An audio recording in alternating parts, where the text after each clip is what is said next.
అందరికీ నమస్కారం. రాష్ట్ర ప్రభుత్వం ప్రవేశపెట్టినటువంటి బడ్జెట్ చూస్తే రేవంత్ రెడ్డి గారి ప్రభుత్వ అనుభవ రాహిత్యం అనేది స్పష్టంగా కనబడుతున్నది. 2023 అసెంబ్లీ సాధారణ ఎన్నికలలో కాంగ్రెస్ పార్టీ తెలంగాణ సమాజానికి ఇస్తున్నటువంటి హామీలు ఏ విధంగా మీరు అమలు చేస్తారని చెప్పని వివిధ మీడియా ఇంటర్వ్యూలలో ఆనాటి పిసిసి ప్రెసిడెంట్ నేటి ముఖ్యమంత్రి రేవంత్ రెడ్డి గారిని ప్రశ్నిస్తే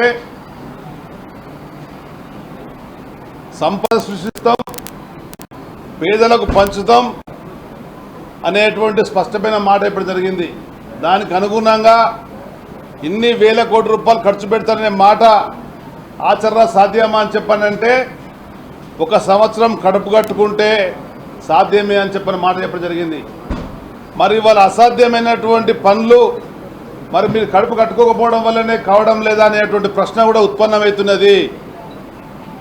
అదేవిధంగా బట్టి విక్రమార్క గారు జరిగినటువంటి ఇంటర్వ్యూలో కూడా ఇంత పెద్ద ఎత్తున మరి మీరు కేసీఆర్ ప్రభుత్వం మీద ఆరోపణలు చేస్తున్నారు, అప్పులో ఊపిలో కూరుకుపోతుందని చెప్పి అంటున్నారు కదా, మరి ఏ విధంగా ప్రభుత్వ పగ్గాలు చేపట్టి ఈ సంక్షేమాభివృద్ధి కార్యక్రమాలు చేస్తారు అని చెప్పానంటే వారు చెప్పినటువంటి మాట ఈ భారత స్వాతంత్రించినటువంటి కాంగ్రెస్ పార్టీకి పరిపాలనలో అత్యంత అనుభవం ఉన్నది. ఆ అనుభవంతో ఈ పథకాలన్నీ కూడా మేము అమలు చేస్తామనేటువంటి ధైర్యంతో మేము చెప్పగలుగుతున్నాము. దానిలో భాగంగానే 420 హామీలు 6 గ్యారెంటీలు అని చెప్పని తెలంగాణ వ్యాప్తంగా సోనియా గాంధీ గారిని, రాహుల్ గాంధీ గారిని, ప్రియాంక గాంధీ గారిని, దానికి తోడుగా కర్ణాటక ముఖ్యమంత్రి సిద్దిరామయ్య గారిని పెట్టి అనేక సభలలో ఉదరగొట్టారు.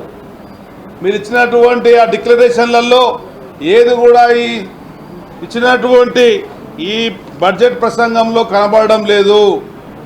దానికి ప్రధానమైనటువంటిది మీ వైఫల్యం అని చెప్పని తెలియజేస్తున్నాం. ఇంతకుముందు మా సహచార మిత్రులు చెప్పినట్టుగా గత సంవత్సరం ప్రవేశపెట్టినటువంటి 2,91,000 కోట్ల బడ్జెట్లో 70,000 కోట్ల రాబడి తగ్గిందని చెప్పని స్పష్టంగా సీఎం గారు చెప్పడం జరిగింది.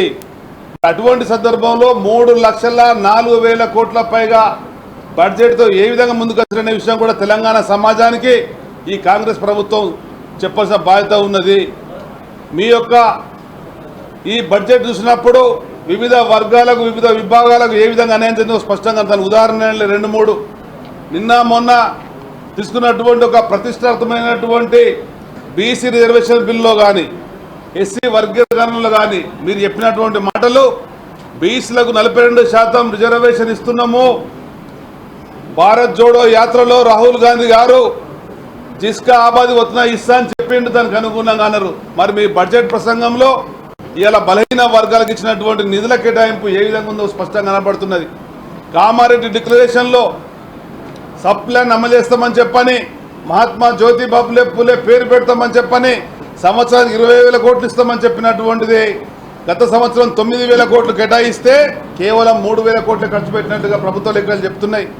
ఈ సంవత్సరం 11,000 కోట్లు అంటే మరి మీరు పోయిన ఏడాది 20,000 కోట్లు, ఈ ఏడాది 40,000 కోట్లు ఉండేటువంటి దానికి అనుగుణంగా పోయిన ఏడాది 9,000 కోట్లలో కేవలం 3,000 కోట్ల ఖర్చు అయింది. అంటే ఇది బీసీలను దగాయిస్తున్నటువంటి బడ్జెట్ కనబడుతున్నది. అదేవిధంగా తెలంగాణ రాష్ట్రంలో వస్త్ర పరిశ్రమలో సంక్షోభం ఏర్పడింది. కాంగ్రెస్ పాలనలో గతంలో ఉన్నటువంటి బతుకమ్మ చీరలను మీరు ఆర్డర్లు ఇవ్వకపోవడం వల్ల వస్త్ర ఉత్పత్తి కుంటుపడిపోయి దాదాపు 25-30 మంది వస్త్ర పరిశ్రమ ఉండేటువంటి చేనేత బిడ్డలు రాలిపోయిన విషయం వాస్తవం కాదని మనం చూస్తున్నా. అవి దృష్టిలో పెట్టుకున్నా కానీ గతంలో కేటీఆర్ మంత్రిగా ఉన్నప్పుడు సంవత్సరానికి వస్త్ర పరిశ్రమకు చేనేత వర్గాలకు 1,275 crores కేటాయింపేసి ఖర్చు పెడితే ఇప్పుడు మాత్రం కేవలం 375 కోట్ల మంది చెప్పడం జరిగింది. అంటే ఆత్మహత్యలు నివారించాలనేటువంటి భావన ఈ ప్రభుత్వంలో కనబడడం లేదు. చేనేతలకు ద్రోహం చేస్తున్నారు, కుల వృత్తులకు ద్రోహం చేస్తున్నారు, వివిధ వర్గాలకు ద్రోహిస్తున్నటువంటి పరిస్థితి కనబడుతుంది. కనుక చర్చలలో బీఆర్ఎస్ పార్టీ కౌన్సిల్లో ఇవన్నీ కూడా నిలదీస్తాం, ఈ ప్రభుత్వాన్ని కనువిప్పు కల్పిస్తాం, ఈ వర్గాల వెంట మేము ఉంటామని చెప్పిన సందర్భంగా కూడా తెలియజేస్తున్నాం.